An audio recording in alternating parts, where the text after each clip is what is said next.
Hi friends, in this video I'm going to show you how to make a very easy tessellation. A tessellation is an example of a repeating pattern where shapes fit together in a way that leaves no space in between. Patterns are made up of repeating shapes and forms. M.C. Escher is known for his beautiful prints and drawings of geometric tessellations which were inspired by his visit to Spain, where he observed mosaic tiles that fit nicely together.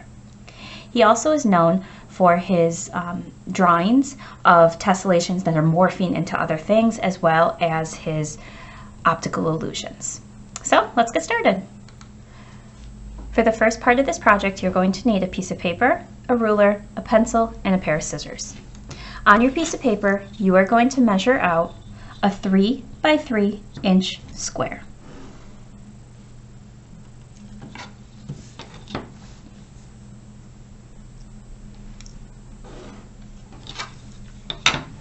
And then cut it out.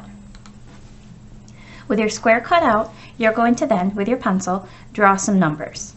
On the left and on the right, you're going to draw the number 1.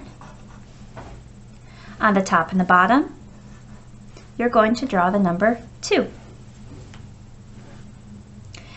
Now, we are going to cut out pieces from one side and move them to the other and attach them with some tape. Now you can use clear tape, you can use masking tape, whatever type of tape you have at home is perfectly fine. If you'd like to draw your shape first with pencil, you can, or you can just go straight to your scissors and cut them out. You want to be careful not to cut off your corners.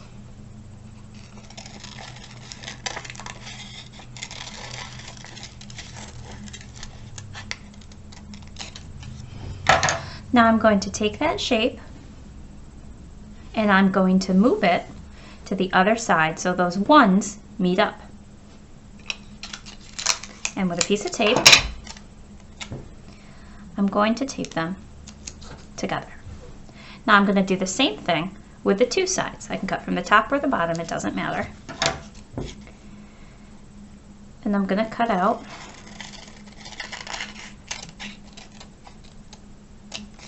another shape. Slide that one to the top.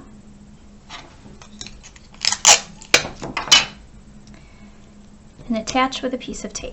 Now I'm ready to move on to my large drawing. For this part, you're going to need a new sheet of paper, a pencil, and it might be handy to have an eraser. I have gone over the outline of this shape with a green marker just so you could see it a little bit better on the paper. I like to place mine in my top corner, but you could place it anywhere on the paper you would like. I think it's a little bit easier to start in a corner. I'm simply going to trace the shape on the paper, holding with one hand and tracing with the other.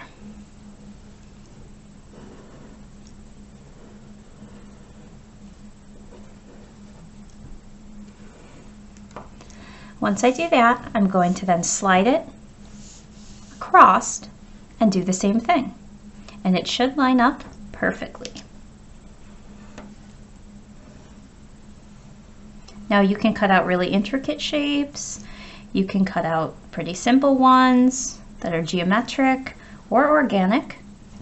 Both work well. Continue to slide over. And it's alright if your tessellation template actually goes off your paper. It creates kind of a visually interesting picture when you have those areas of positive and negative space. Now I'm going to slide down and work my way to fill up my entire paper with my tessellation. Once you have your tessellation template traced on your entire paper, now comes the coloring. You're going to want to take a second to look at the picture that you've just made. What do you see? Is it creating some type of animal? Or is it a flower? Is it a monster? What do you see in your picture? People see lots of different things in tessellations. For this one, I thought they kind of looked like fish. So I chose to color my fish all different colors, but you could color all the shapes in a solid, you could do a repeating pattern, anything you'd like to make your tessellation. I hope you have a lot of fun with this project, guys, and good luck!